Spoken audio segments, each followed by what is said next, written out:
relationship with his lady mother's champion and lover had cooled. Now King Edward was held prisoner at Kenilworth, an honourable and comfortable captivity to be sure, and this had further distanced the prince from his mother. Adam strode over to the gate to welcome William, stopping for a moment to take in his manor with proprietary pride. Tressence was not a large place. It consisted of a manor house, several buildings that housed barn and stables, kitchens and storage sheds, and, to the left of the house, a chapel, built some centuries earlier by a returning Crusader ancestor of Kit's. The thought of his wife made him smile, and he glanced at the solar window, the opaque horn panes lit from within by candles and fire. His Kit, surely sitting up in bed with their newborn son at her breast. A son, a little bundle he had already taken to his heart, holding him for hours as he slept. William held in his horse and gave Adam a weary nod. He was covered in mud and drenched to the skin, shivering violently as he dismounted. Gavin, Adam's squire, was there to take the reins and lead the tired horse off towards the stables. "A cursed wind," William said. "It drives the rain like nails through your skin." "We'll have you in a bath soon enough." Adam studied the donkey that William had been leading. "Is that—" His mouth dried up. "It is." William scrubbed at his face, the normally well-shaved cheeks bristling with fair stubble. "I would not recommend that you look inside."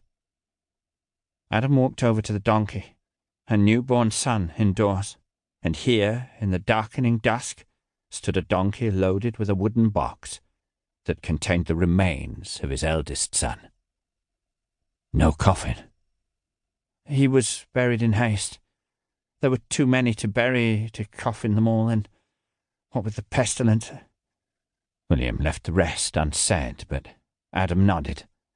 An unknown illness claiming several lives. The monks would be in a hurry to inter them. "How do we know it is him?" he asked, instead caressing the rough grain of the wood. "He was buried under his own name." William closed his eyes.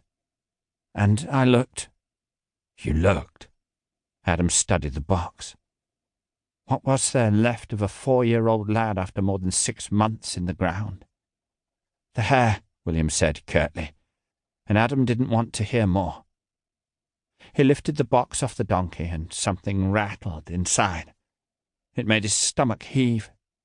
So light, nowhere close to the solid little body that had been Thomas de Guirande, all blue eyes and fair hair and a disarming smile.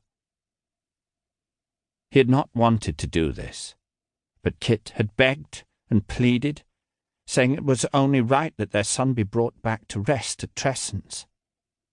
Adam cradled the little box. He'd had no desire to exhume his son's body, disrupt his peace. But when William had sided with Kit, he had given in with ill grace, fearing that this would only open wounds that were half healed. And he'd been right. To stand in his bailey, clutching the nondescript box that contained his son's— He swallowed. Bones. It was near on unbearable. "I'll take it." William held out his hands. Adam shook his head. No, this he would do himself. "I'll put him in the chapel." William frowned. "By the door, brother. There's enough left to smell." Adam threw him an angry look. His brother just looked back, his face grey with exhaustion and grief. Once Adam had deposited his burden in the chapel, they made for the hall, entering together. Adam sent one of the maids off to arrange for a bath. William made straight for the large fire in the central hearth, pulled up a stool and sat down, extending his sodden boots towards the heat. "Were they helpful, the monks?" Adam asked, serving his brother wine. "Not particularly." William's mouth twisted into a little smile. "The monks of Tewkesbury owe a lot to the late Despenser and his lady wife." Adam flexed the toes of his damaged right foot, a constant reminder of Despenser, now safely dead, if unburied still, various rotting parts of the man decorating different locations. Even now,